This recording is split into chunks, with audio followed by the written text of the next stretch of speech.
The Cinematologists, episode 143, Cannes Film Festival 2022. In this episode, Neil takes the opportunity afforded by a visit to Cannes 2022 to record a diary of some film screenings and some goings-on at the world's largest film festival. He's joined by the critic, John Bleasdale, academic and film producer Kingsley Marshall, and the director and star of Enys Men, Mark Jenkin and Mary Woodvine. Elsewhere, Neil and Dario talk about the weirdness that is Cannes and the bubble that can build at film festivals. And they also take time to acknowledge some recent positive comments from followers of the podcast. On with the show.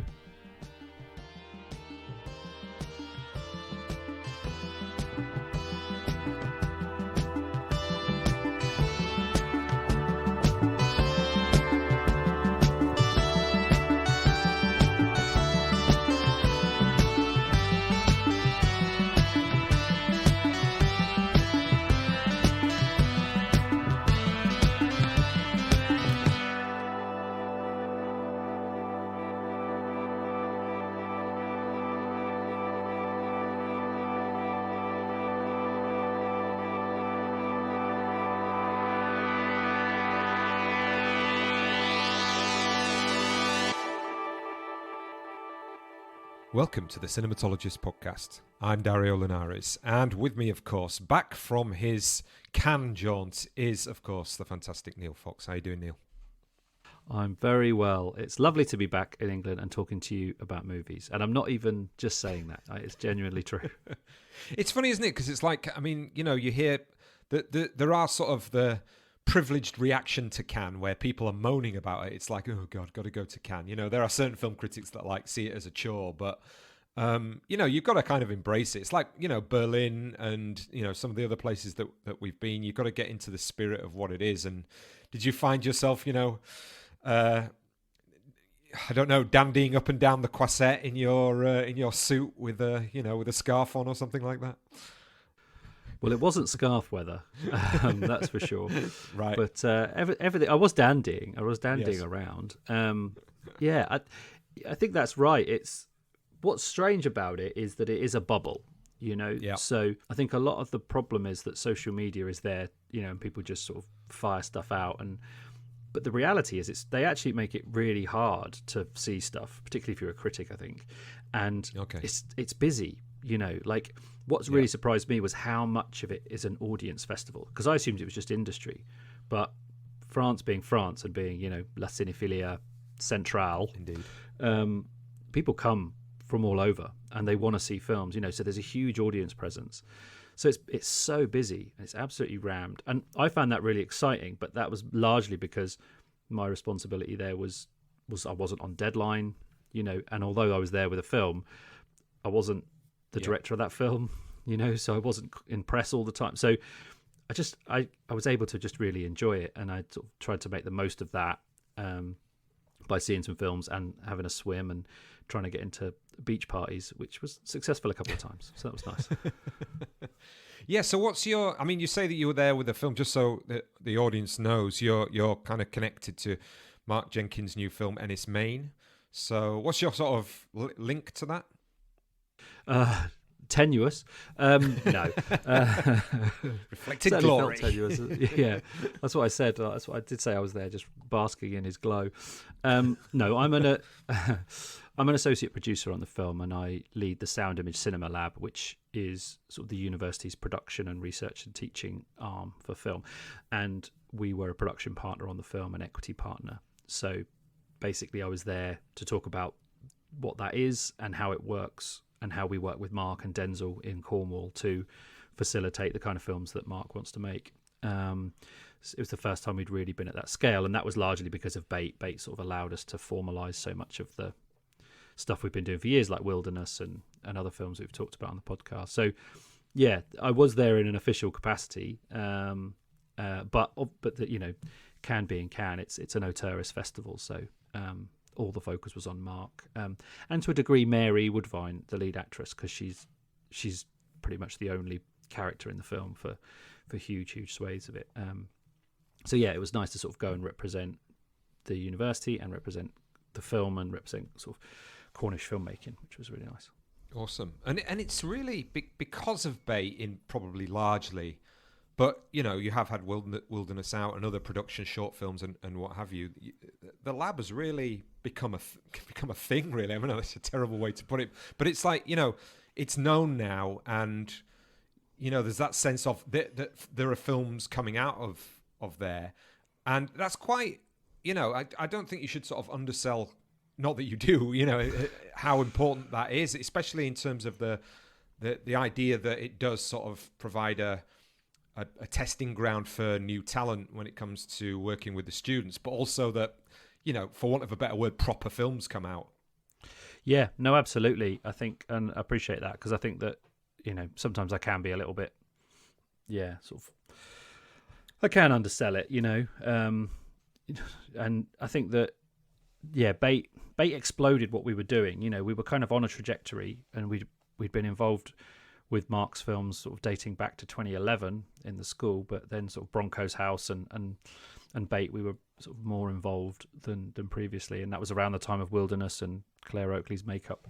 And Bait kind of shone a light on what we were doing and allowed us to formalise the lab and allow us to, sort of be in this position where we can take finance, we can sort of take an equity stake in stuff, so that any investment that we're making on behalf of the students, which is that's what the money is for, and sort of graduate access, can be returned into it. So it's kind of, Mark's allowed us to sort of be self-sufficient in that sense by just being really successful, which is kind of amazing, really. And the one of the interesting things about this was, that Enys Men has put us in the room with the people who want to work with Mark and have worked with Mark on this film, and we were able to spend time talking about it, and I was able to say what it actually is that we do, and you can sort of see people's faces like, it's kind of amazing that there are students working on this film, and that that it's rooted in this that's post-production at the university and things like that, and it's just, people can't quite believe it, but the proof is on the screen,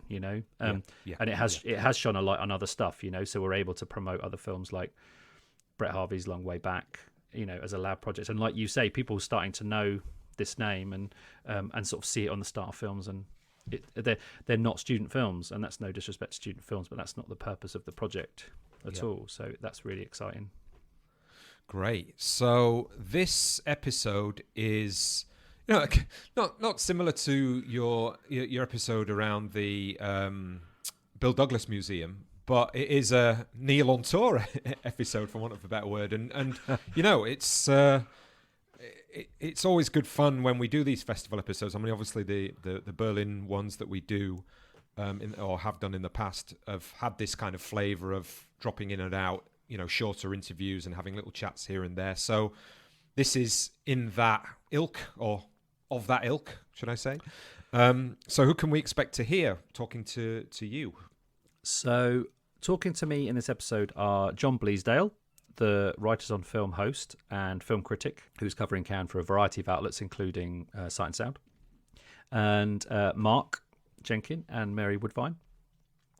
Just before they came back on the Sunday night, I think, just the night before that they left Cannes, and then Kingsley Marshall, who was with me and sort of works at the university in the lab and is familiar to sort of listeners of the podcast.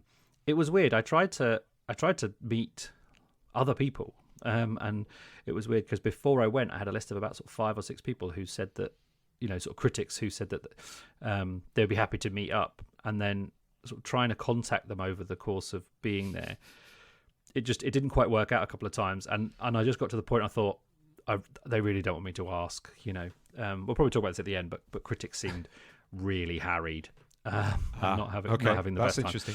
So some people that I tried to meet were just kind of it just didn't work out in terms of timings. So yeah, there's only sort of 3 interviews, and then me, on tour, darting around and sort of trying to monologuing and catching a sense of the films that I saw, and also what the hell's going on.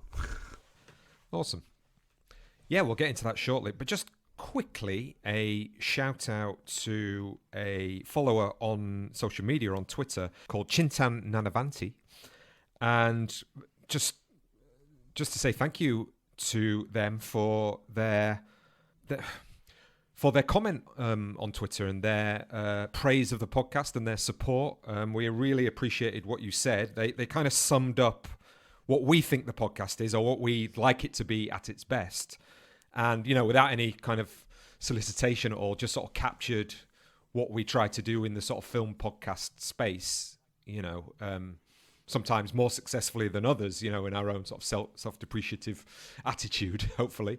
But yeah, just thank you for that comment, because it really does help with the spread of the podcast when, social media is not actually what it used to be sort of 3 or 4 years as a kind of platform for sharing your content. It's become more and more difficult because of algorithms and what have you. But when somebody makes a comment and allows us to respond to that comment, and we can get into a dialogue about whether it's about a film or about a particular episode or whatever it might be, it really does help with the visibility. So yeah, that was really nice, wasn't it, Neil?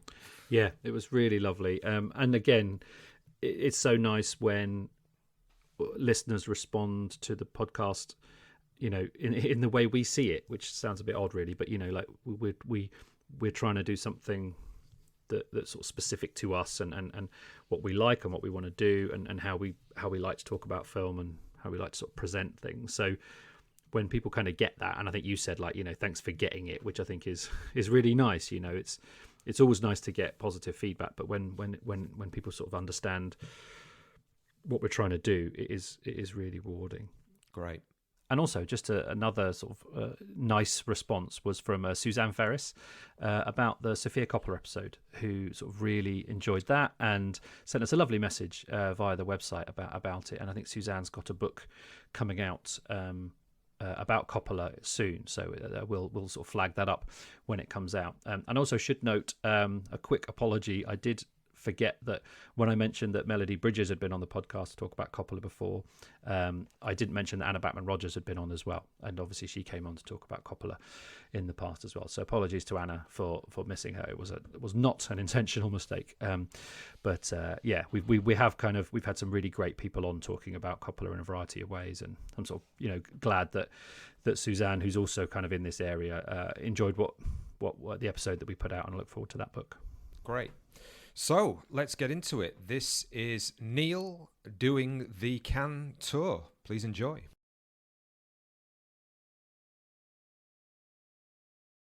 It's about 12:30 at night.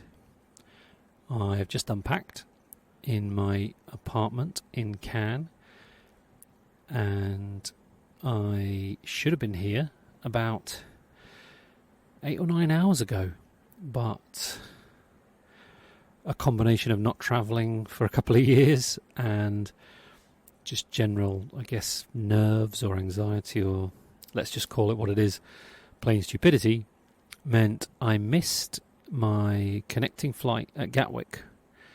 So I flew from Newquay to Gatwick and it was fine, and then we were supposed to fly from Gatwick to Nice, and we just missed the flight. And still don't really know why or how. A combination of things, mostly just, not paying enough attention. And, and there was a moment there where we thought, not going to be able to make it. But we found another flight out of London City Airport. And so we raced across London after we managed to get our bags retrieved. Raced across London to London City Airport. And we picked up a 5 o'clock flight from there. And then we flew into Frankfurt, and then we waited, and then we flew from Frankfurt to Nice, and then we got picked up at Nice airport and brought to our apartment, which I think is close to the centre of Cannes, but it's hard to tell because it's dark, and I've been up since 4:30 a.m, and I'd had about an hour's sleep before I got up at 4:30 a.m. yesterday. So yeah, I was supposed to see the new film from Anna Rose Holmer tonight. I had a ticket for that, and she directed The Fits, which I really liked, but I didn't see that, so I've not seen any films. I have seen maybe I've seen about an hour and a half of West Side Story on my iPad, the new one. I'm going to probably try and catch the rest of that before I go to sleep. And yeah, it's not the start to the festival that I thought. So yeah, interesting. It can only get better from here. I'm looking forward to getting up early and sort of finding my way around. I know there's a lot of people stuck in Paris because of some crazy lightning that hit some crazy lightning that hit a track. So I know Mark Jenkin is stuck in Paris tonight, and his team, and a lot of friends from the BFI stuck there as well. So yeah, a weird day travel wise. But yes, tomorrow is another day. So yes, hopefully tomorrow I will have a more film related update. One weird thing though is when we got to Gatwick, there were a lot of Rangers football fans connecting at Gatwick to go back up to Glasgow, and Rangers on the Wednesday night had played in Seville in the Europa Cup final against Eintracht Frankfurt. So in the morning I saw a lot of fans who were subdued and not very happy because they'd lost. And then tonight, weirdly, I ended up in Frankfurt, where the opposition fans had returned home triumphantly and were in much better spirits. And if you'd have told me that I've seen both sets of fans from a cup final in the same day in two different countries, neither of which country was where the game was played, I would say that's weird. But today was a weird day. So onwards and upwards. Cannes, I shall see you in the morning. So it's Friday. It's about just gone 1 o'clock, and we are ready to leave the apartment and walk the 15 minutes to the Croisette for the premiere of Enys Men, which we're really excited about, obviously. I'm really excited about that. It's been a lovely morning. I have, I picked up my pass and got my bearings, had a wander around, bumped into a couple of people that I know, including my friend Atso from Finland, who I know from Filmstock, who volunteered when he was a student at the University of Bedfordshire a long time ago. So literally bumped into him on the Croisette, which was very nice, and we had a nice catch-up, and hopefully have another one before I leave. Bumped into Hannah Strong, coming out of the new Mia Hansen Løve, which I didn't see, but she had, and said hello to her, and yeah, picked up some tickets for some stuff, so I'm going to see quite a few things now, which is good, because I was a bit worried that I would only see maybe one thing apart from Enys Men, which would be fine, obviously, because I'm here with that film rather than as press, but I do want to see some stuff, so I've got some good stuff lined up that I'll be letting you know about. But for now, I'm going to go and meet the Enys Men team and enjoy the world premiere as part of Director's Fortnight. So yeah, nervous for Mark, nervous for Denzel, who produced it. Hope it goes well. They've had a mission getting here, but they are now here, so looking forward to seeing them. And yeah, I will check in later to let you know what's going on. 2 a.m. Cannes balcony, and we've just walked back from Silencio, which is a nightclub next to the Palais de Cinema, and we wanted to go because Silencio, David Lynch, but it was a bit crap. It's just a nightclub with Silencio plastered everywhere, but it was fun. But it wasn't Lynchian in any way. It was just a nightclub in Paris. It was just a nightclub in Cannes. And yeah, so that was how we ended the night. And what a day it has been. So the last time I checked in, I was headed to the premiere of Enys Men. And I was fortunate enough to sit next to Mary Woodvine, who's the star of the film, and Mark for the screening, and it went down really well in the room. The reviews have been amazing. It was so incredible to see him on the stage and talking about this film, and to have followed him for 20 years of his career, and to see how he's grown as a filmmaker and is now on this world stage. And obviously, as listeners will know, we've covered his work since Bronco's House on the podcast. We were not around before to do so, and covered Bait extensively. And yeah, this is even more incredible and so deserved. And the film is amazing. And yeah, I can't wait to talk to him about it. I'm going to catch him at some point this weekend for a quick chat on the pod. So later in the episode, there should be that to look forward to. And then, yeah, he'll be back on the podcast at some point to talk more extensively about the film. Yeah, later in the year when it's released. So, yeah, so I think it's Friday night, 2 a.m., a few hours sleep, and then tomorrow I'm watching a film that's not the film I'm here with. So that will be fun. It's the new Patricio Guzmán film. I can't remember the title of it, but it's Guzmán, who I'm a big fan of. So I'm looking forward to that. And then before that, I'm going to swim in the sea, and I'm going to see some friends, including past podcast guests, James Dean and Carl Hunter. So I might try and catch a few minutes with them to see what they've been up to here at Cannes. And yeah, I will check in again later. But it's been an incredible day, and yeah, an honour really to be here with Mark and Mary and Denzel and the team behind Enys Men. And yeah, we had dinner at the Film 4 Villa, and I was talking to someone from the sales agent protagonist, and he said, what was dinner like? And I said, well, when you grow up loving movies and you hear about Cannes, you imagine that there are these elaborate dinners with tiny plates of food, and you don't know what the food is. And, you know, if you're like me from Luton, you're just like a bit scared of the food they put in front of you.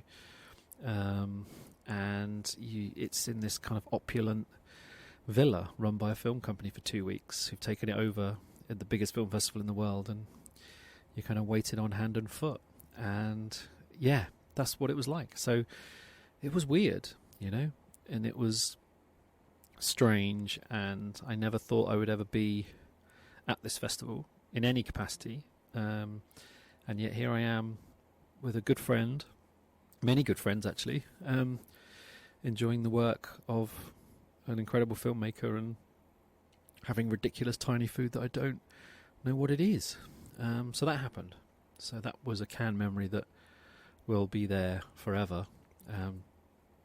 But what was the nicest part of the day, I think, was just after the screening, just hanging out with the people that we came with and just chatting. Yeah. So more soon. Thanks for listening to my rambles from a very hot, sticky, muggy balcony in Cannes. I know. Woe is me.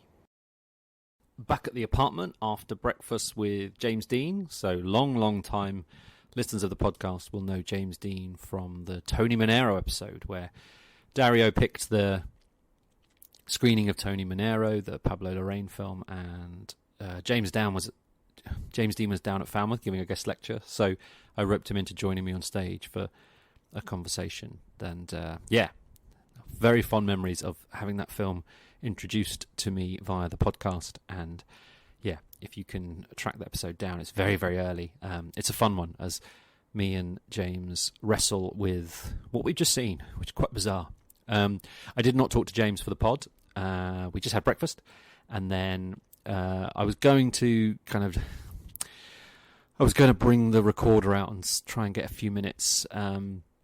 And then another of his friends turned up, who turns out is a producer on the Ruben Östlund film, which is premiering tonight. So a very Cannes moment, as I keep being told. These are Cannes moments, and they do seem to be, because they haven't happened to me anywhere else in my life at any other time. So they must be Cannes moments, because it was a moment that happened in Cannes about 20 minutes ago.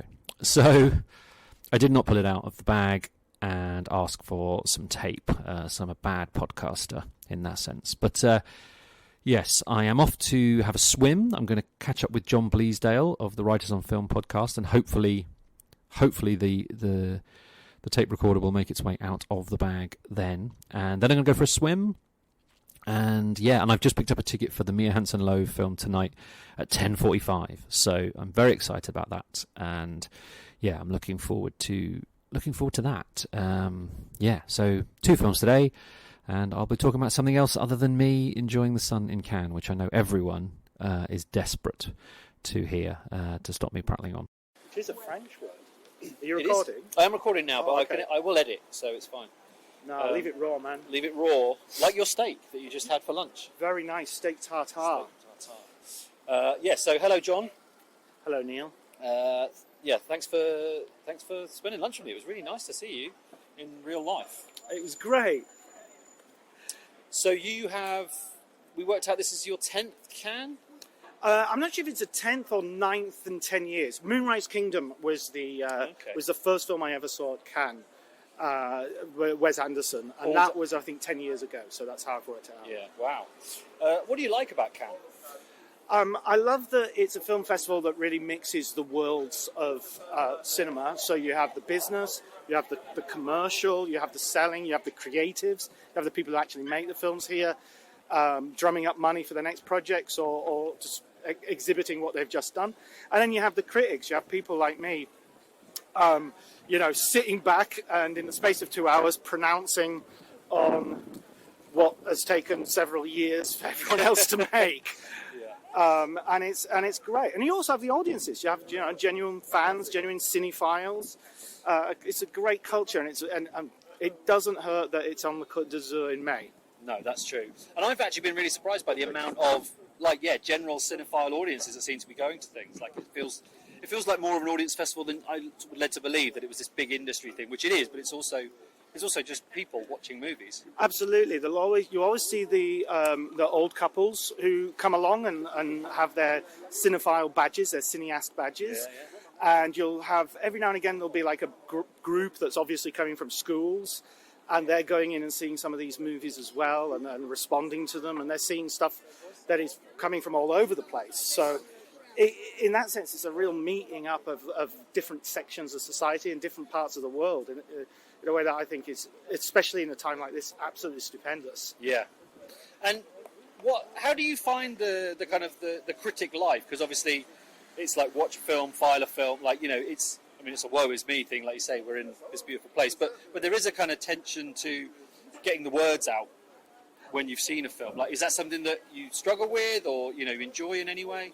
Well, I'm blessed by very low quality control, so I can turn stuff around very, very quickly. But yeah, no, you're absolutely right. The fact that you have to do this, you might file 2 or 3 reviews a day. You're watching 3, 4, 5 films a day, and you become very muddy. You kind of get match fit by halfway through the festival, I think. But at the beginning, it's really tough, and by the end, it's very difficult also to sort of avoid just using templates and just sort of saying, opening idea, synopsis, what's the name of the cinematographer, what's the name of the composer, and away we go. Yeah.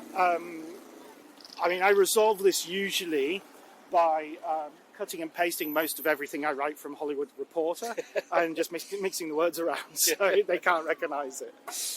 Good tip for anyone out there just starting out to approach it. So who are you writing for here, and what have you seen so far? I'm freelancing and writing mainly for cineview.com, and also for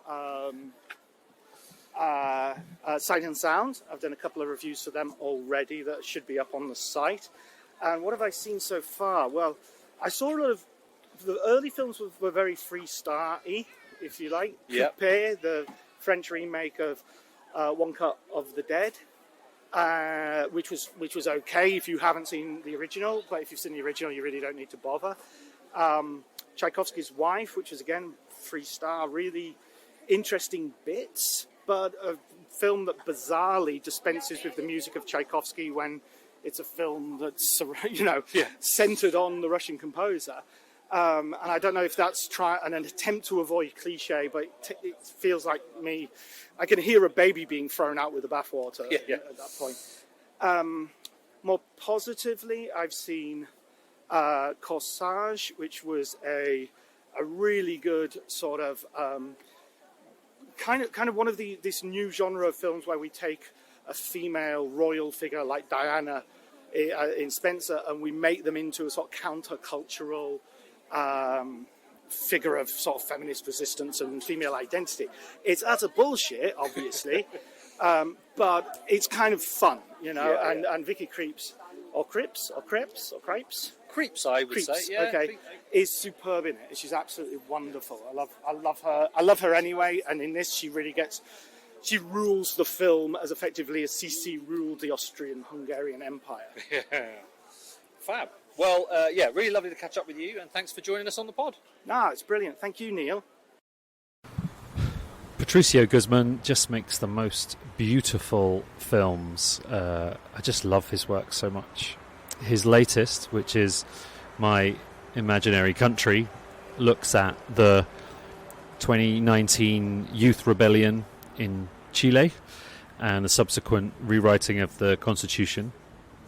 And he just has this amazing ability to take the subjective, which is his own personal story, and in this one he's really leaning into his kind of past filmmaking and talking about himself as a filmmaker and his past work, but also the personal, the stories of the people that kind of make up the participants in his films.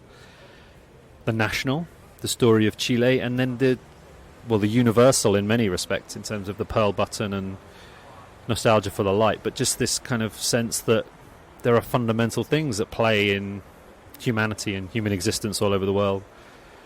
It's an incredible film. The footage of the riots and the uprising is astonishing, beautiful in part, you know, really kind of defiant and hopeful, and it's a really hopeful film, and it feels kind of necessary.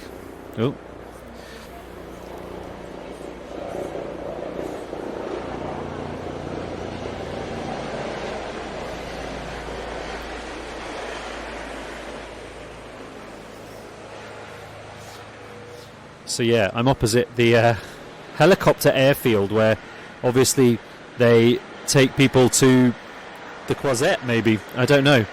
It's pretty noisy. I'm at a cinema on the outskirts, a big multiplex, but really beautiful screen, really comfy.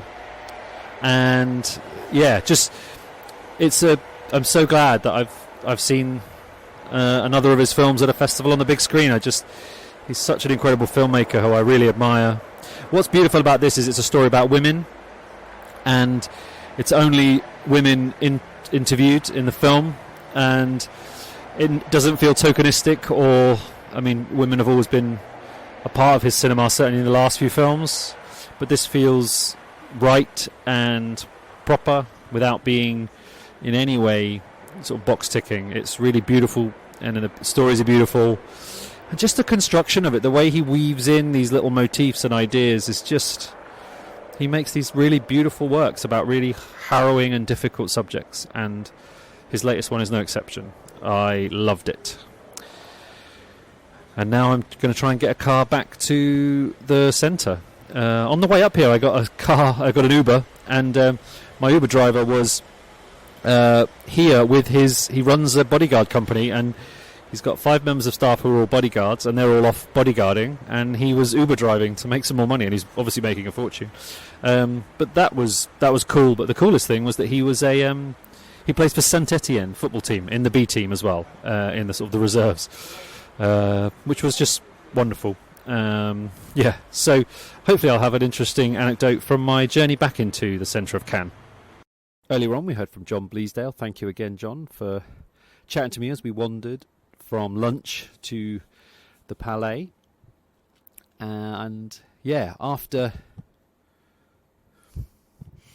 After the Patricio Guzmán screening, I got back into Cannes Central and met with the Enys Men team for a little get-together, and then I met up with my friend Carl Hunter, who listeners may remember from the Sometimes Always Never episode a couple of years ago when that came out, who's over here doing some meetings and doing some stuff. And I didn't see him long enough to get his sort of contribution to the podcast, but I'm hoping to see him tomorrow, so maybe I'll grab 5 minutes with him then.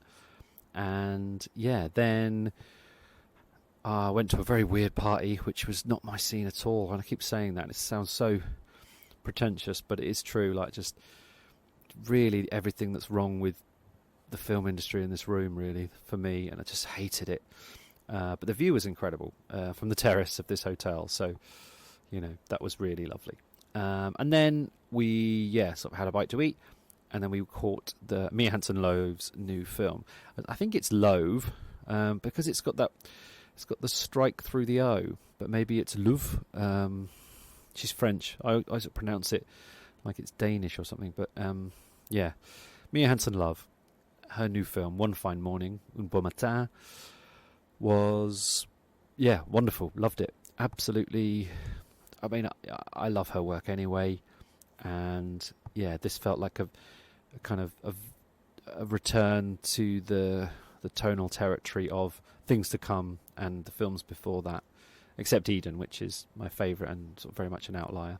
But I haven't seen Maya and I haven't seen Bergman Island yet, so I'm not really sure where it fits in the whole thing, but it certainly feels like more sort of tonally linked to things like Father of My Children and Goodbye First Love. And it's got Léa Seydoux, who gives an incredible performance, and just a really wonderful film about life being a bit shit. And it sort of made me think of the conversation I had with Hannah Strong about Sofia Coppola's Somewhere. You know, life's just a bit shit for a lot of people, and this is a really beautiful, melancholy film that's all about performances and all about capturing life and moments. And I don't think there's many better than Léa Seydoux currently at doing that. So, well worth it. And I think it's a Mubi pickup as well, so they might have even helped produce it. They were certainly all over the opening credits, so that should be out at some point with them. I know they've got Bergman Island coming soon. There was 2 weird moments in it, like really kind of odd decisions, which are sort of a bit jarring. But for the rest of it, it was wonderful, and I really loved it. So that's it. It's another late one. That was a 10:45 start, so in the evening. So it's kind of it's just gone 1 o'clock here, and I'm going to settle down to get ready for some more movies tomorrow. I have a friend here who I'm hoping to talk to as well on the podcast at some point. And I know I keep saying that. There will be other people on it apart from me. And she's trying to get us 2 premiere tickets for the David Cronenberg's Crimes of the Future on Monday night. And she's she works in the Palais for the festival. So fingers crossed for us, gang. Let's see if we can get them. Send out your good energy. I know you won't have heard this. You won't have heard this before then, but I want you to just feel that I need you out in the podcast ether and send me good vibes for a red carpet premiere with Léa Seydoux again and Vigo and all of those amazing people in that, what is surely to be the bonkers talking point of the festival. So yes, but tomorrow, that's not on tomorrow, so tomorrow I'm seeing a Sidney Lumet film which I haven't seen, Visions of 8, which is in the Cannes Classic Restored, and then a film called and then something else at I think 9 o'clock in the evening. I can't even remember the name of it, so but I'll remember it tomorrow, and I'll talk to you about it then. I'm making my way to the Palais to catch the Sidney Lumet restoration of Visions of 8, which is a film of his I've not seen. So I'm very excited about that. I'm trying to find a cup of coffee. It's really hard to find a cup of coffee. There's a lot of restaurants. I'm not moaning. I didn't mean that to sound like a woe is me, but it is interesting that I cannot literally just find a coffee shop to get a cup of coffee. But I'm sure I will. So quiet morning this morning. I went to a taping of a podcast because I'm a proper podcast nerd. So Scott Feinberg, who runs the Awards Chatter podcast, was doing a live taping for his podcast, and it was with Léa Seydoux, an actress that I love because I've just talked about Mia Hansen-Løve's new film. And so it's just a really intimate. There's only like 20 people there, and just a lovely hour listening to her talk about her films and her process and her life. And it was just really lovely, and a really nice moment in a lounge overlooking the sort of the entrances. Yeah, it was really nice. I'm glad that I did it. So yeah, and now I'm off to see this film. So I had a lovely breakfast this morning with my friend Annabelle from the BFI, who you may remember from the episode on comedy that we did way back. And that was lovely. I tried to get her on the podcast, but she was a bit hesitant. Maybe because she said it was because she hadn't had coffee. So I'm hopefully get her on the podcast because she's seen a couple of films that I think would be really interesting to sort of raise awareness of. So I'm hoping to meet her again and do that. But for now, it's me again, and I'm off to find some coffee and see a movie. So I've been walking around for days saying that I'm going to see Sidney Lumet's Visions of 8, which I assumed was a Sidney Lumet film I hadn't seen because in the programme online and on the ticket it says Lumet, and it's not the name of the cinema because I saw it in the Buñuel cinema. So I assumed it was a Sidney Lumet film because it was where all of the directors' names are. I now realise that maybe it's because it was just Lumet and not Sidney Lumet. Maybe Lumet in French means like various directors or something, because Visions of 8 is a documentary about the Munich 1972 Olympics shot by 8 different filmmakers, and it's an extraordinary film of its time, shall we say, in the fact that women appear very fleetingly in one section dedicated to them, as if they were a special category at the Olympics all their own. They also weirdly only appear in the losers section, which was shot by Claude Lelouch, the French filmmaker, that was one of my favourite segments, and he introduced the film as well, which was wonderful. I didn't understand a word of it because I don't speak any French, and they didn't have a translator, but it was just lovely to see him there for him to introduce it. So he did a section focusing on those who lose at the Olympics. John Schlesinger does one about the marathon, focusing on the marathon runner Ron Hill, and that's the only segment that incorporates sort of footage and sort of context of the terrorist attacks at the Olympic Village from 1972, which is interesting in terms of, and mainly looking at the disruption to Ron's training, really, which is kind of interesting. Konichikawa did a segment on the men's 100 meters, and basically said that the men's 100 meters is a symbol for the kind of the decrepit state of humanity in 1972. Modern man, it's everything that's wrong with the world, apparently. It's fascinating. Milos Forman does a weird kind of Bavarian polka yodeling kind of silly sort of segment that sort of takes the decathlon and sort of intercuts it with a kind of all these interesting traditional Bavarian musics, and a very silly, and does this wonderful piece of cutting between a sleeping steward and sort of a building piece of classical music, which works absolutely gloriously. It's a famous piece, but I can't remember which one. May Zetterling does a wonderful segment on weightlifters, which is really, really wonderful. It's a really interesting piece of work. Arthur Penn does a fantastic segment on the high jump, the pole vault, sorry. It's really, really interesting. I did not know it existed. And like I said, I assumed it was a Sidney Lumet film, and Sidney Lumet doesn't even do one of the things. I mean, I've just completely got the wrong end of the stick on that. So, but not to worry, because it was great. Lovely to see Claude Lelouch introduce it. A real surprise, complete surprise, and kind of one of the reasons that going to festivals can be so great.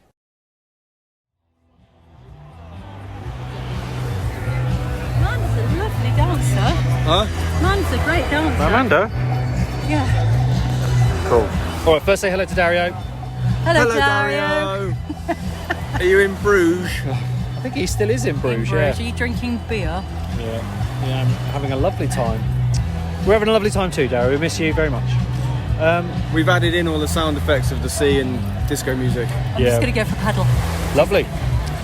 So, whilst he's in the sea, I had a great way to start it. I can't remember now. Oh yeah, no, I've got it. I remembered. So the last time you were on the podcast was for Radio On. Yeah. And now you've screened in the same programme as Radio On at Cannes. Yes. And you're heading back tomorrow. How are you feeling?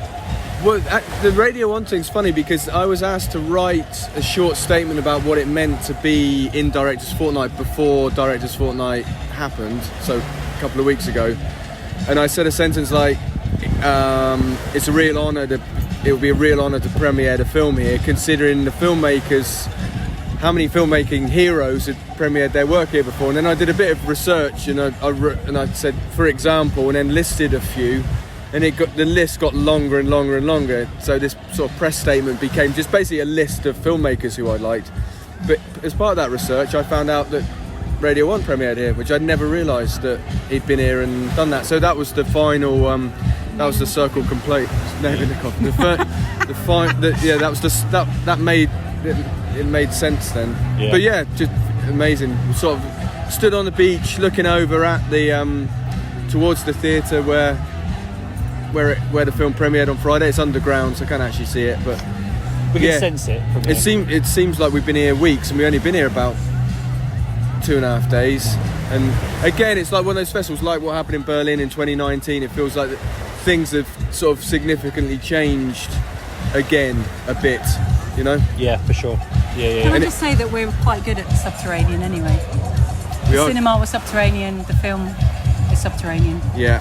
That's a very good point. And that's Mary. Hello, Mary. Hello, Dario. Hello. It's not just Dario that listens to the cinematologist. How has Cannes been for you? Your face has literally been everywhere. Have you enjoyed it in any way? I've had a brilliant time. It's only just this evening, when I've had a bit of a dance, that I've realised that my face is everywhere. I hadn't really sort of sunk in till then. But it's been brilliant. It's been weird. We were sort of sleep deprived on the first day. The second day was sort of loads of things we had to attend. I had to sound intelligent and articulate. And then today was the first day that we could sort of relax, and then it really sunk in that we were here. And it's brilliant. What's it like being at a film festival and not seeing any films? It's fine. I find it absolutely fine because I'm not in the right...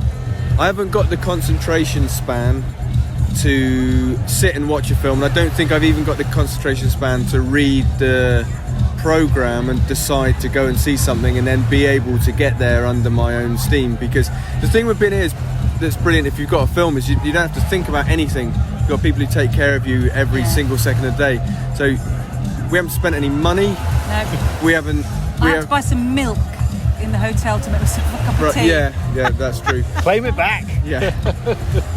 But then the festival gave us a load of per diems as well. So we're like going home quids in, euros in. Sure. So it's I think when we did the press day, I was just meeting these journalists one after another, and I'd say to them, "How's it going?" They'd go, "Oh yeah, no, it's good." And, you know, it's a bit of a nightmare, and I would just go, and I'm just sat in there in a chair having coffee and water brought to me all the time in front of a queue of journalists, and just said, "Oh, why is it a nightmare?" And they tell you what a hell it is if you're not sort of being looked after. So we're really in, as the cliche goes, we're really in a bubble here. Yeah. And so not only is it a total honour and a privilege to be screening the film in Cannes End, it's also totally easy. We've had Premiere who have been looking after our PR, so Chris, who's been looking after us, has just been absolutely incredible. And I know all the stuff he's having to be doing, and he's been going crazy sorting it all out behind the scenes, but it's made it so enjoyable because we have had to cram in a lot in 2.5 days.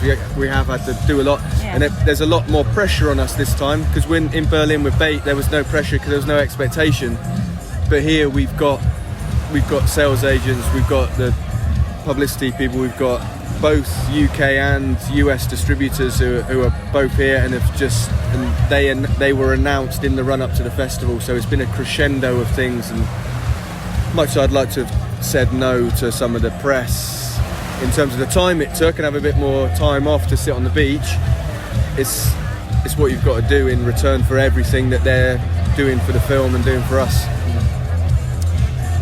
I'm quite happy that I haven't seen any films. Yeah? Yeah. Why is that? I always find festivals really stressful because you spend most of your time trying to meet up with people and missing them, and then missing doing the things that you actually wanted to do. And actually it was quite nice to, and there's a sort of sense that you have to be at a festival and you have to do the thing, which is go and see the thing that you're meant to be there to do. And actually it was quite relief to just go, we haven't got time for any of that. Yeah.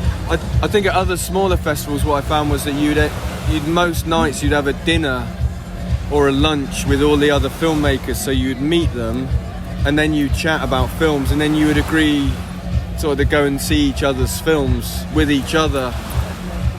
But this is far too big and spread out for that to happen here. So I haven't met any other filmmakers even. So I think if I bumped into filmmakers and then, you know, and maybe had more of a chance to find out who was doing what and which films were here, I would have, you know, being here for longer, I would have seen stuff.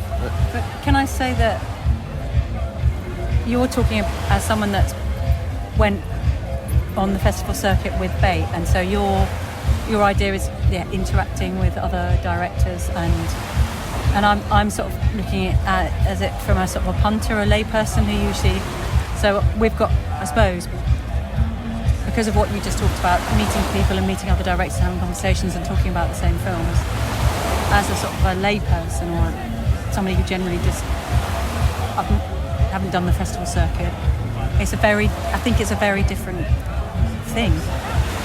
Yeah. Because we're sort of missing two very different things. You're missing talking to people about film and connecting with people about, and I'm sort of quite relieved about.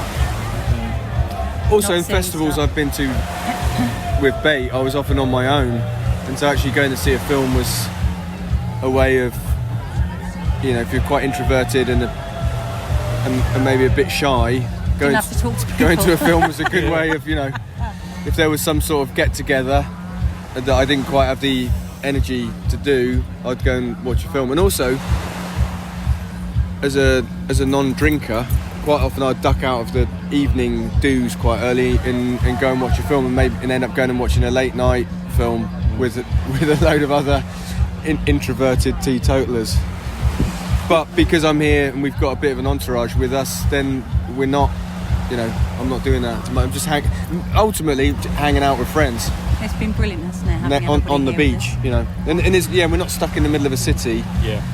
There's loads of open space, the whole seafront here. Yeah. So, yeah, and sitting in a dark room, much as I wouldn't like to discourage people from going to see films, I'm not in the right mind for it at the moment. I noticed you dropped Entourage in there. We are the Entourage. We've established I'm Johnny Drama, which is fine. I'll take it. And Kingsley's... Who am I then, Mary? Who am I? You're E. Oh, God. Yeah. There we go. That's the friend. The manager. Yeah. And we've established Kingsley's Lloyd. Yeah. Which is very upset about. Which is Lloyd? Ari's assistant. Oh, yeah. So, yeah, just it. And I'm Billy Walsh. Oh, lovely. Lovely. And Joe's Gary Busey. So, yeah, I mean... And Eric Roberts. Yeah, all of those wild men. So, yeah, I caught you just before you go. You're leaving first thing in the morning. Yeah. It feels really exciting. Like, it feels like people they're excited about the film and they're coming towards it, you know, and they're sort of taking it seriously in a really lovely way. You know, does it feel exciting knowing that? Does it feel like a springboard for something that is new and, you know, that you're kind of looking forward to?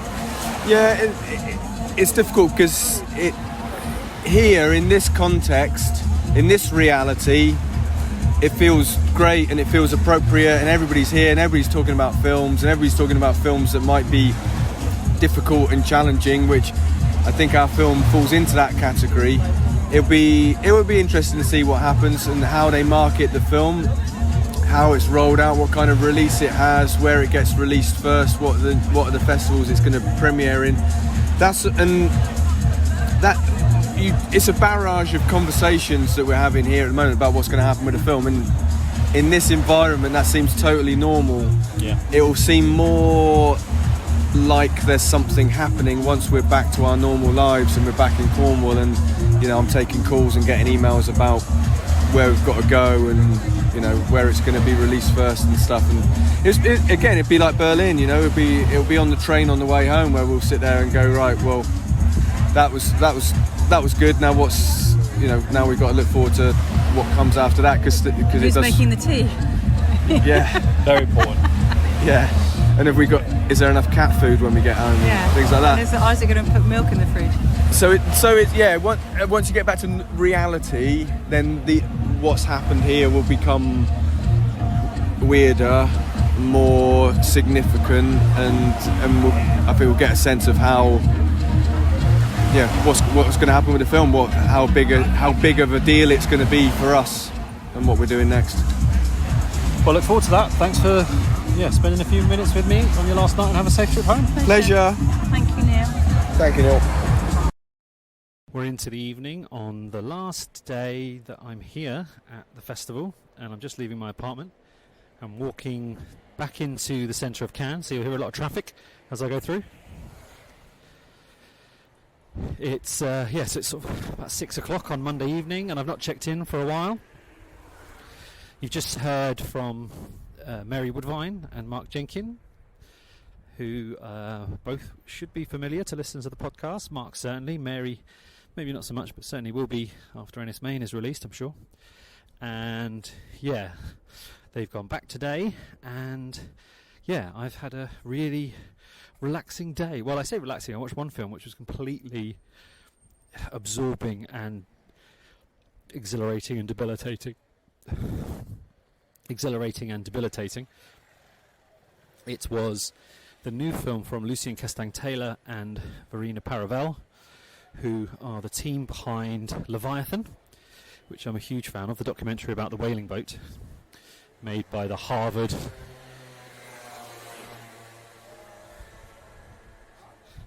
I always get the name wrong, multi-sensory ethnography lab.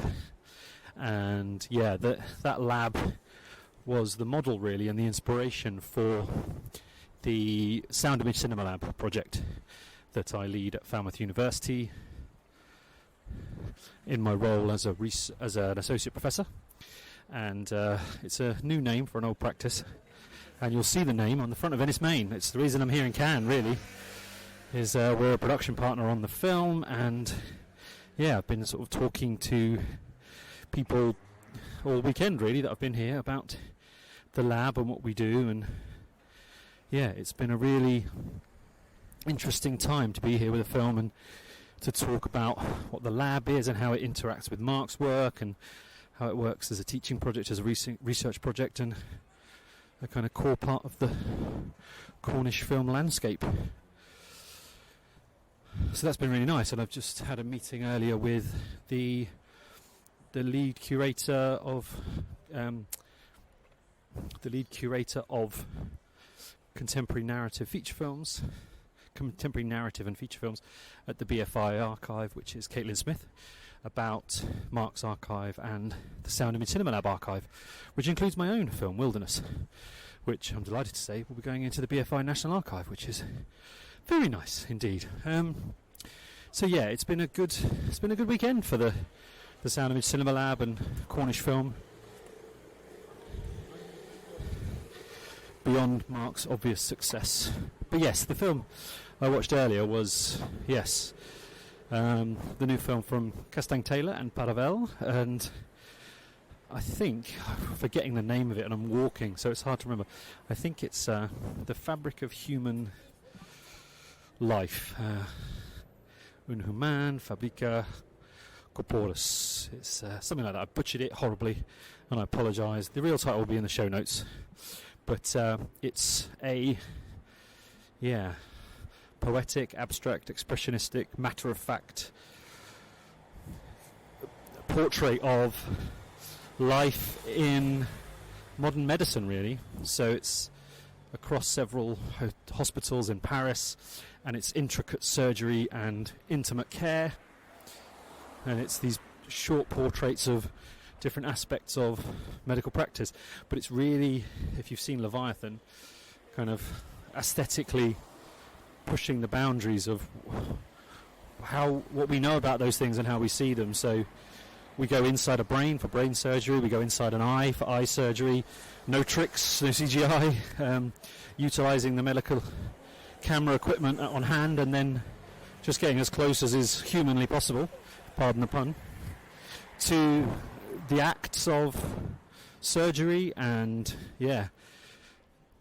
there's a caesarean section, there's prostate cancer surgery, there's post-op breast analysis following breast removal for breast cancer. There's some time in a morgue, there's time on a ward for those with severe mental health and memory and brain problems. And it's harrowing, but it's also incredible, hopeful and joyous in terms of what's capable of being done to keep human beings in the world, to bring human beings into the world, and to care for them after they've gone. It's also a kind of humbling reminder of what we are, this kind of machine of matter, and how there's kind of an infinite ocean of stuff inside us that we just have no concept of. The film inspired so many walkouts, like with every section you sort of could tell people's tolerance for what they wanted to see, like it's cesarean, nope. Eye surgery, like needle going into an eyeball, nope. Needle into a brain, nope. Prostate being removed, nope. Just like walking out when people's kind of visceral limits were reached, which was interesting. The film's also really funny, and that's, there's this kind of gallows humour that goes along with working in this life, and there are so many, sort of strange moments of banality that are really funny in juxtaposition with what the people are doing while they're talking, and frustrations boil over in quite humorous ways, and it's a really incredible piece of work. I don't see it getting the same release as Leviathan. It doesn't have a kind of coherent aesthetic poeticism in the same way, and it's much more invasive and literally, and in terms of what people will tolerate. So I'm not sure what the release will be, but if you can ever see it, then you really should. And I know to help that out, I'll probably get the title right, at least in the next recording. So I'm off to meet up with Kingsley, who I'm here with, for our final evening. It doesn't look like we're going to get into the Cronenberg. That's the hot ticket, so there'll be no red carpet premiere at the Palais Lumière for Neil. And now you can cry. You can cry for me, fans. No, it's. I look forward to seeing that film when it lands. There was a novelty aspect of trying to see a film in the big room and do a red carpet premiere, especially on the last night with the last film, but it doesn't look like it's going to be. So we're going to go and see a Film and Directors Fortnight, My Super 8 Years, which is a kind of archive film on Super 8, with directed by Annie Ernaux and someone else who I can't remember. Annie Ernaux is the author who wrote Happening, the Audrey Dewan film, which was recently released. So I'm really curious to see that, and I think that'll be a nice end to our viewing festivities before we get a flight back tomorrow. So I shall check in a bit. So over the course of the past few days, I've kept saying we are going here and we are going there and we've done this and we've done that, but I haven't really said who the we is. So officially welcome to the Cannes podcast, Kingsley. Hello, Kingsley. Thanks, Neil. So we're at the airport, ready to go home. Been a crazy few days. It definitely has, yeah. What an amazing place, an amazing festival, and a whirlwind of people and kind of experiences, I guess, of this festival, which feels so different to others that I've been to. And we both travelled to Berlin, and this has its similarities, and there's a massive film market and there's a lot of business being done. but it happens in a real concentrated centre in Cannes, just essentially by the beach, in a festival centre. And it's strange because you're absolutely surrounded by film business and creatives and distributors, sales agents and actors and critics, filmmakers you name it, and critics, and it's been great. And it just even after a couple of days here, walking down the street and bumping into people. So, we were having dinner the other day, and someone we'd met earlier in the day was just walking by and kind of shouting across the street, and that's where the interesting conversations happen. Those 5 or 10 minutes of just catching people between their other stuff. And I think because a lot of our work had been done on Friday and Saturday, I guess it's been slightly easier for us than the rest of the Enys Men crew, in that we've been able to see some movies, which has been a lot of fun. And then the people that you meet there are really interesting as well. That you're just sat with I watched a movie yesterday with a French audience in French. I don't speak French, but it was a joy. You're out in the suburbs somewhere with a crowd of people who are, proportionally, I'm sure, are press and whatever, but a lot of people who just love going to the cinema. And they were generationally with kind of this wild differential between teenagers and younger kids, and right up to kind of grandparents there with their families. And I love that I thought it'd be quite exclusive, but once you're beyond the Croisette, it's very inclusive kind of thing. The whole town becomes a film town for a week or so, which is brilliant. Yeah, absolutely. And like you sort of said there, we did our duty that we were here for on the Friday mainly, and then managed to see some stuff across the few days. So, what has piqued your interest? I did want you to sort of mention that After Sun, which was one of the key festival titles that we've sort of come across, particularly from a British perspective. Yeah, so we were both chopping and changing tickets. The ticketing's been very challenging, but once you're here, it seemed to get easier. So something had happened in the system, and I'd read about After Sunset. It premiered maybe the day before, and I could get a ticket in the afternoon in one of these kind of slightly suburban cinemas. It's a really odd, very small art centre run by a little crowd, and it was really nice. And everybody kind of walking down from the centre of Cannes, it was maybe a kilometre or so away, was all going to this theatre, and everyone walking back after the movie. It was nice to walk back on my own with my own thoughts, and it's a father-daughter story. It's they go on holiday, which is it's in the sunshine, and I'm here in Cannes watching it in a cool cinema. But it does all the things that independent cinema should do. It's challenging. It's about family. It's about people being smart. The young actor in it is amazing, and the script is so real and resonates with so many things of experience, your life experience, that it really landed with a lot of people. And it's not pretentious or fancy, and in its form it's relatively straightforward. But the characters, the relationships between this father and son father and daughter rather, are absolutely astonishing, and that you just buy it straight away. Within the first minute, you buy into it. It's a beautiful movie, and I guess it will drop in the autumn. I think it's been picked up by Mubi. Yeah, that's right. On the day that we saw that, because a friend of ours was really interested in that film, and he kind of operates in that space. But the deal had been done in the afternoon after the premiere, and it's interesting seeing that, isn't it? That you're here, these movies are premiering, often with cast or crew around, and then the deals are being announced either on the day or sometimes the next day. Yeah. And that's wonderful, isn't it? That filmmaker, their debut's championed in this amazing festival. People are talking about it, and the buzz is very immediate. We've met a few journalists where they're dropping reviews like within an hour. Someone said yesterday that they were writing up copy for a film that had premiered, and unfortunately the journalist hosting the Q&A couldn't write their copy quick enough. Yeah. So people are that quick to it. You're talking an hour or an hour and a half after screening, which is amazing, really, because then people immediately in the bars and the cafes and around the Croisette are talking about those movies. And After Sun was one of those. And I think it sits slightly outside of some of the other things I've seen and that we've seen together. But it's a great British, Scottish film, with terrific performances, really beautiful script, and really, I've seen a lot of films where the endings are right in my alley, in that they're unresolved, they ask questions, and I was recounting there's a moment in After Sun, so the father and daughter go away, and at the end of it, he says, have you had a good holiday, to his daughter? And she says, I have had a good holiday. It's such a simple line, but it's dealt with in such sincerity. It really puts the hairs up on the back of my neck. And I was saying to someone about it, and almost like crying with the line because of the film, which is great.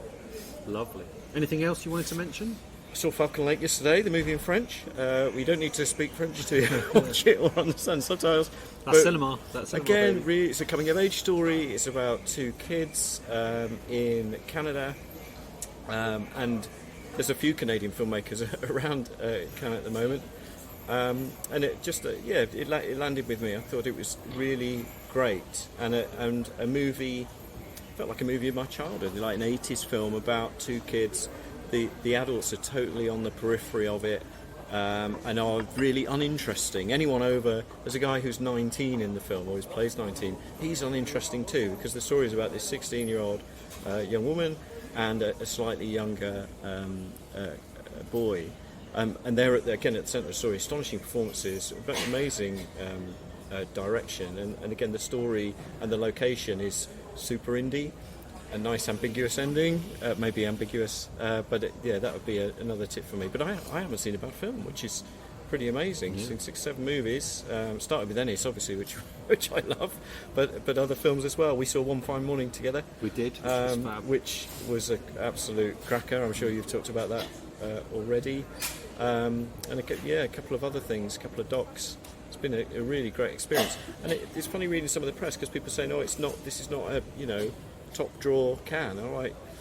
I wonder what that means, because we're not we haven't done any red carpet films, and we've talked to some people involved in some of those, but I think for indie cinema I was quite surprised, I've got to say, quite surprised, not just in Directors Fortnight but in the general programming, that there is some really great first or second features, new filmmakers that I've not heard of, and the ticketing forces you into that a little bit, that you get what you get and you go along. I saw a movie, a Japanese film called Plan 75.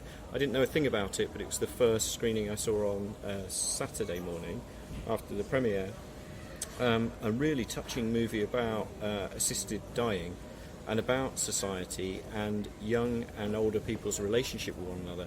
And I know that's at crisis point in some countries around the world. It's certainly evident everywhere, I think, as people live longer and medical care gets better, that this implication of older people being a burden. And I wasn't sure about the film. The first 20 minutes, all the exposition happens really in the first 10 minutes. There's a news story running and it blasts you with this information. But the following hour and a half is so sensitively dealt with, of 4 characters contending with their place in this assisted dying programme. 2 older people and 2 younger people who are involved or employed by the government to kind of work it. But it's not a apocalyptic dystopian movie. It's absolutely full of hope and about personal responsibility. And that movies like that, if a movie shifts your worldview a bit, that's what I'm about. And this movie has really made me think. So that would be another tip. But like I say, I haven't seen a bad film, so that bodes well, right? Indeed. So, last question. Would you come back? Love to come back. I've already said to the Airbnb we were staying, hopefully I'll come back next year. What's been amazing is coming with a film, and that is such a odd experience, wild experience, and the people we've travelled with have been extremely inclusive, and the distributors and the production companies, again, super inclusive and giving. So you felt like on that first day, certainly we had access to all the stuff that you read about and kind of understand Cannes to be. But subsequent to that, the last 4 days have been brilliant. And I think if you just love movies, I'd highly recommend come to Cannes, buy yourself a ticket, go to the public screenings. Everything's available every day pretty much. And certainly in the latter days of the festival, once that first opening weekend was out of the way, where a lot of the business happens, it's really inclusive. And these provincial cinemas I'd been to, or these kind of suburban cinemas, we both went for different films to a multiplex about 20 minutes out of the town. It's regular people who love cinema. So I think it's a great place to go. And what a destination! It's been roasting hot. You're on the beach, and also that thing where, you know, as a consumer, if you get 2 or 3 streets back from the Croisette, there's a regular town there doing regular stuff. So it's not massively expensive. If you can get through the accommodation hoop, and you can travel here with good connections by train as well as air, I'd highly recommend it. And I think I did have a preconception of it being not as open to the public as Berlin or London Film Festival or all these, you know, Aesthetica or whatever, but actually it's a real delight, and the access is there. So I'd highly recommend it, and I'd really like to come back in early June next year with my wife. I wouldn't do the opening weekendy bit, but it's certainly the second half of the festival, just to come and watch movies and hang out in a beautiful place with really kind, generous people. We've met so many nice people around, and then, you know, engage with the industry bits as you want to, if you wanted to do that. But travelling with a film would be my recommendation. Always. All right. Well, yeah. Thanks for the last few days. It's been a really fun time, and thanks for coming on the pod. And let's get home. Yeah, let's get home.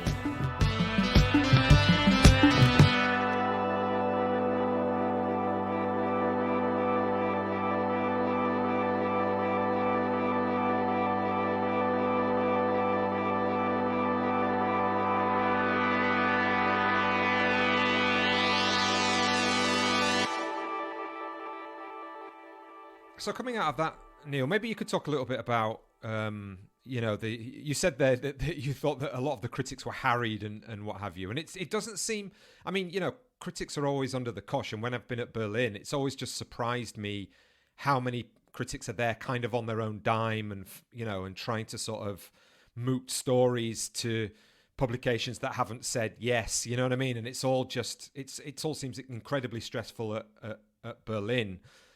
And, you know, we've talked before about how we're glad we're not on any kind of deadline, and we can kind of, in a very privileged position of seeing the films that we want to see and not having to, you know, focus on competition or the big auteurs or whatever it might be. But I don't know, why was that? Was it even worse than you'd expected, or what was the reason behind it in your mind?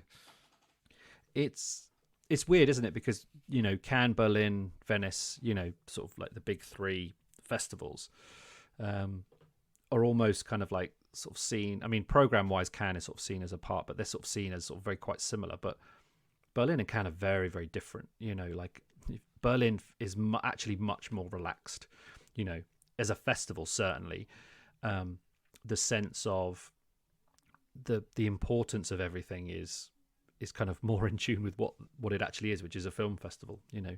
There was something about being there where everything feels massively heightened and everything feels like there's so much at stake. And really there is, you know, like there is a lot at stake for critics trying to be the first people to write about a film at the biggest film festival in the world. Sure. You know, a lot of those films, they're screening for the first time, so there's huge pressure on those films to try and get good reviews and get a good audience reaction. Some of them are trying to be sold, you know, so there's huge pressure on them, you know, getting a good reception and then getting a deal to actually go out into the world. And I think there's a couple of films that I saw that I don't know if they'll play anywhere else, you know.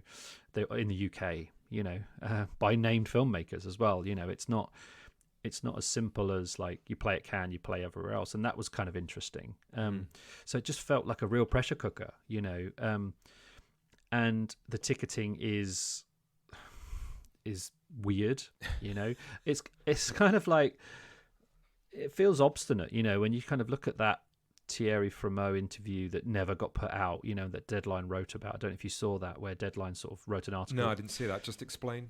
So Deadline, Andreas Weisman at Deadline wrote an article about an interview that he couldn't put out with Thierry Frémaux. So he did this interview, and then the festival asked to copy it and make sure that it was factually correct, and then redacted a load of stuff about female filmmakers, about Polanski, and like, you know, so it was obviously quite controversial. Right. And then so Deadline refused to run this article because they were like, it's not the article, it's not the interview that we did, you know, so much as we're not allowed to say.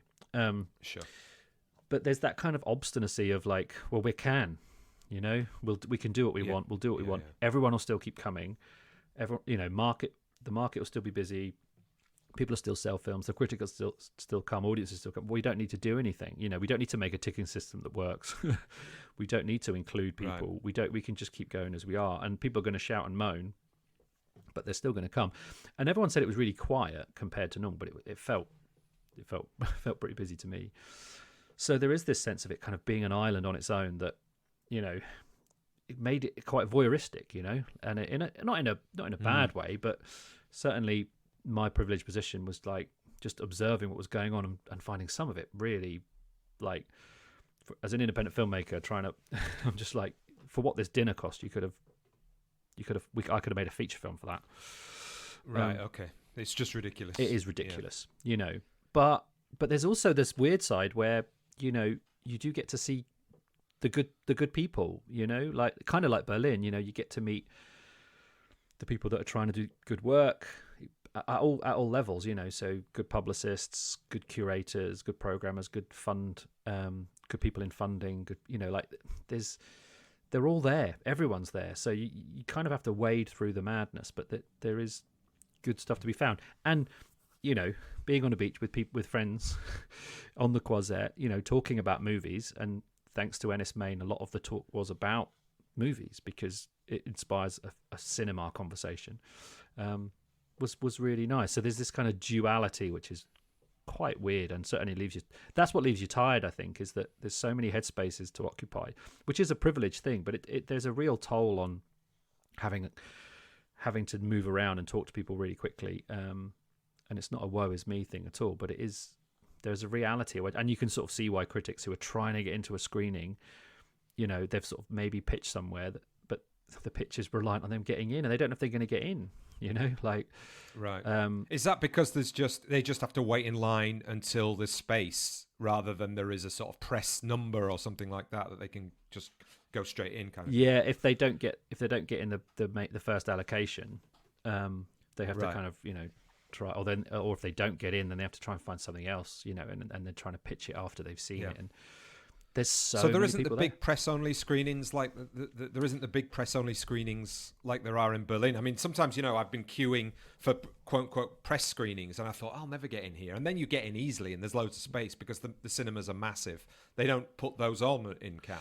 Is that right? They do, but there's just so many press and so many accredited. You know, there's so many people accredited press, like from around the world. You know, and the like I don't know because I didn't go in the main press screening room in the Palais, but the main Palais Lumière is where they have the competition premieres, and that's the big room.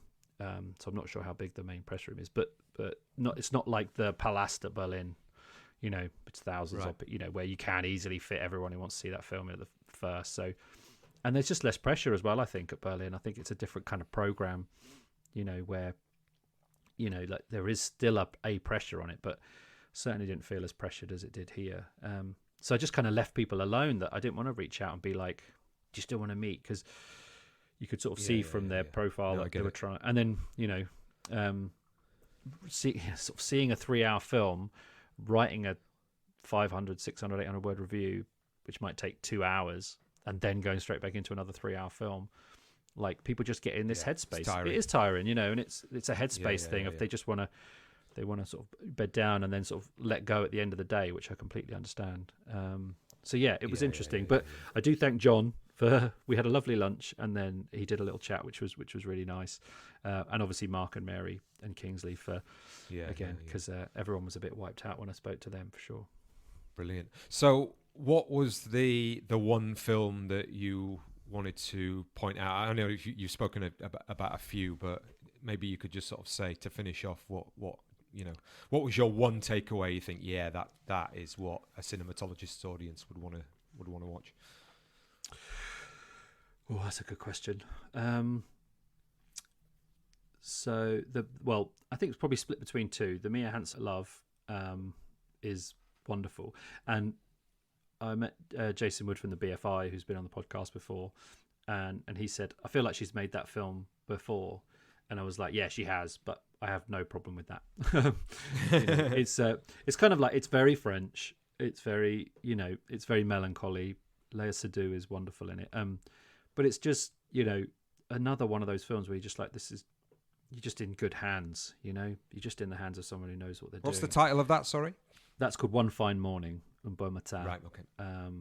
And yeah, it's probably, I think kind of most similar to like Things to Come, you know, in terms of the sort of the flow of different narratives around the central character trying to work out what the hell they're doing with their life, kind of thing.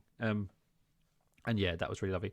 And also a film that I'm not sure will come here, which is the Patricio Guzmán film, My Imaginary Country, which is kind of extraordinary. And it's the one film that sort of now I'm back has kind of stuck with me the most. You know, there's something about his filmmaking I just absolutely adore. And you know, I saw The Pearl Button in Berlin, and that never got released here.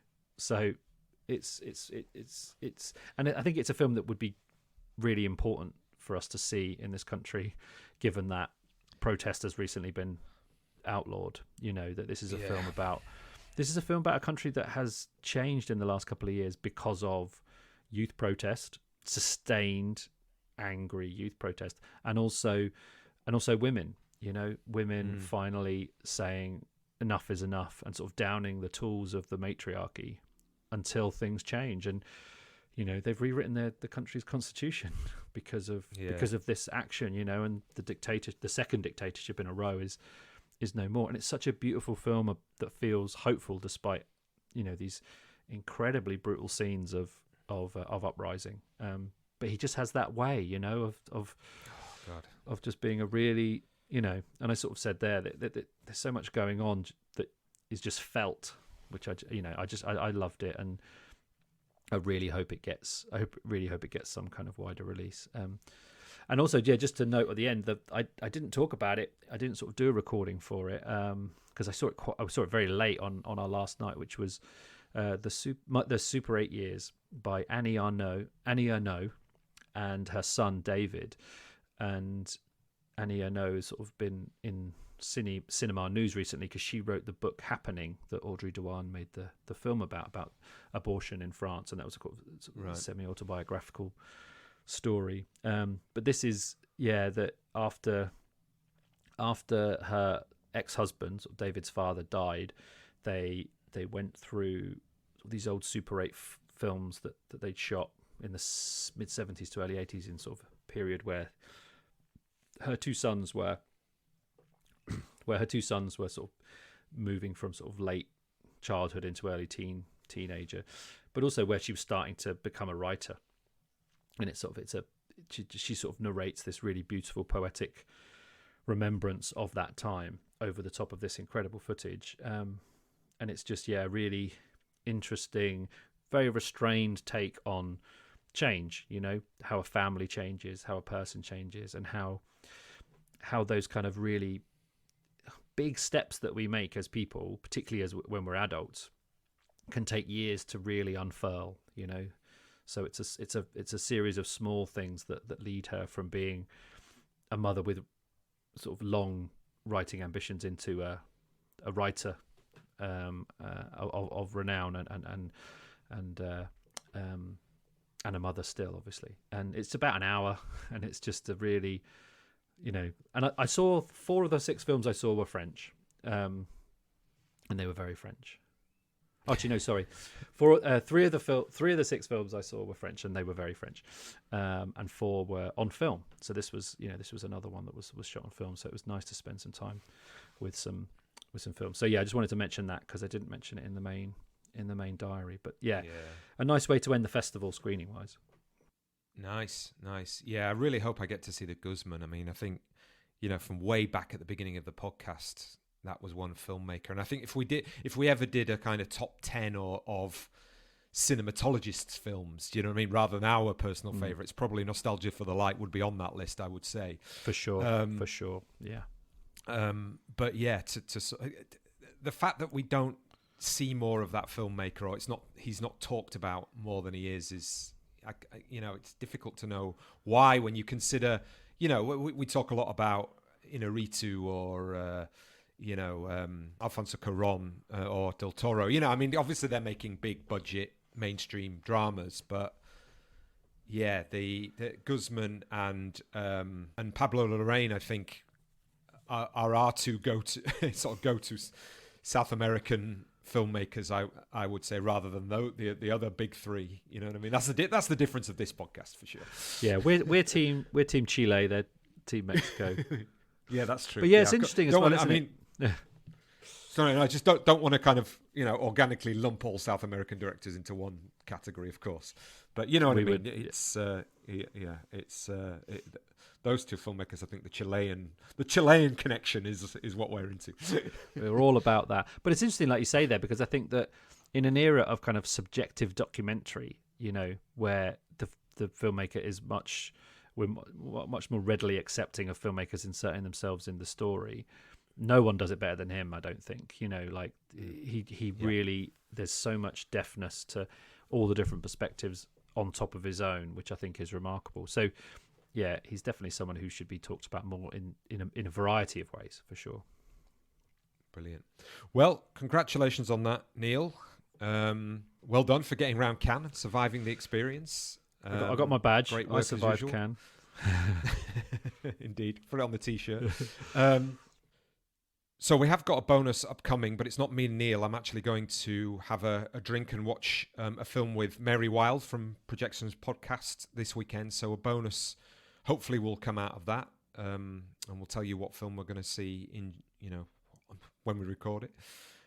But yeah, great, Neil. Great to talk to you. Glad you're back in one piece. And I look forward to thinking about what our next episode is, which I don't know what it is yet. I haven't got anything specific lined up until later on, but maybe we can do another hour, just you and me, and talking about movies. I went to see Top Gun Maverick last night, so I've got that to talk about. Great. The cruiser was at Cannes, obviously, very famously at the beginning, but it's very entertaining, very well made, and very, very silly. No, I can't remember the first one being as silly, but maybe that was just the 80s. And I was a kid then, and everything was silly. Yeah, kind of. Yeah. Cool. Well, I look forward to hearing more about that for sure. Yeah, no, I think that sounds nice. Yeah, because we don't really have anything lined up, and we've had some nice responses to people just saying they like us talking. So yeah, maybe that would be a good way of filling the gap. Lovely. So, thank you to our audience for your continued support. This has been the Cinematologist Podcast. Thanks for listening.